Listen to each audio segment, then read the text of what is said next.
ابو داؤد شریف کی روایت ہے، حضرت سہل بن معاذ رضی اللہ عنہ روایت کرتے ہیں کہ ہم جناب رسول کریم صلی اللہ علیہ وسلم کے ساتھ ایک غزوے میں شریک تھے اور غزوے میں شرکت کے لیے ہم جناب رسول کریم صلی اللہ علیہ وسلم کے ساتھ جا رہے تھے۔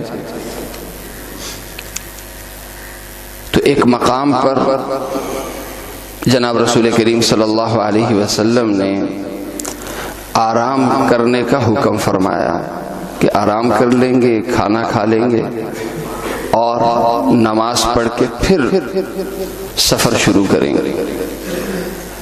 تو جناب رسول کریم صلی اللہ علیہ وسلم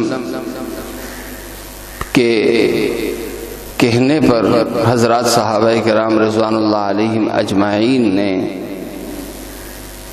مختلف جگہوں پہ خیمے بنائے، لیکن سواریاں اور سامان اس انداز سے انہوں نے رکھا کہ سواریوں کے کھڑے کرنے کی وجہ سے راستہ بند ہوا۔ جناب رسول کریم صلی اللہ علیہ وسلم نے جب یہ دیکھا کہ صحابہ کرام رضوان اللہ علیہ مجمعین نے اپنی سواریاں اس انداز سے کھڑی کی ہیں کہ ان کی وجہ سے آنے جانے والوں کا راستہ بند ہو گیا ہے یا تنگ ہو گیا ہے،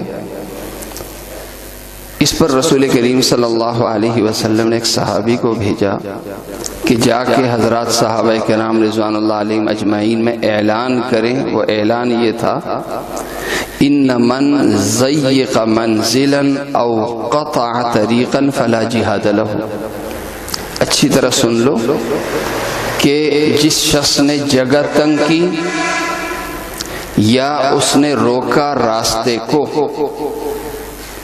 جس شخص نے جگہ تنگ کی یا او قطع طریقا یا اس نے بند کیا راستے کو، فلا جہاد له، اسے جہاد کا کوئی ثواب نہیں ملے گا۔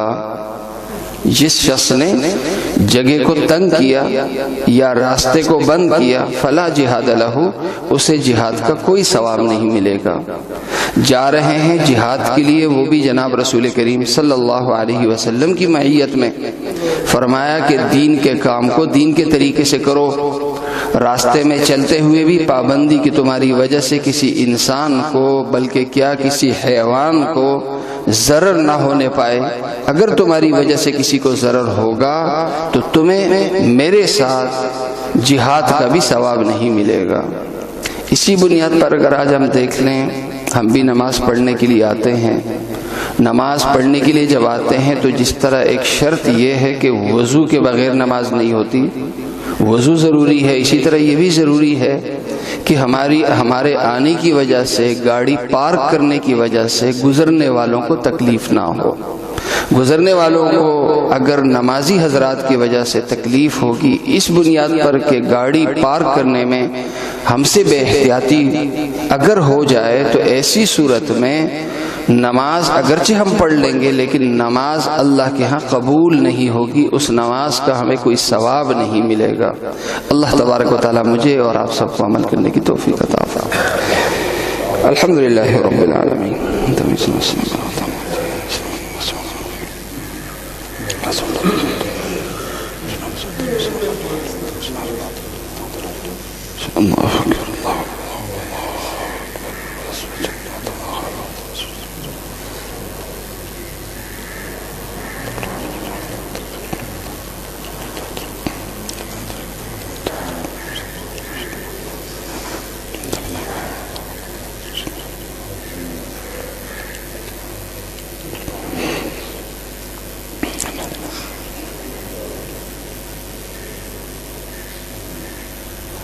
برحمتك يا ارحم الراحمين۔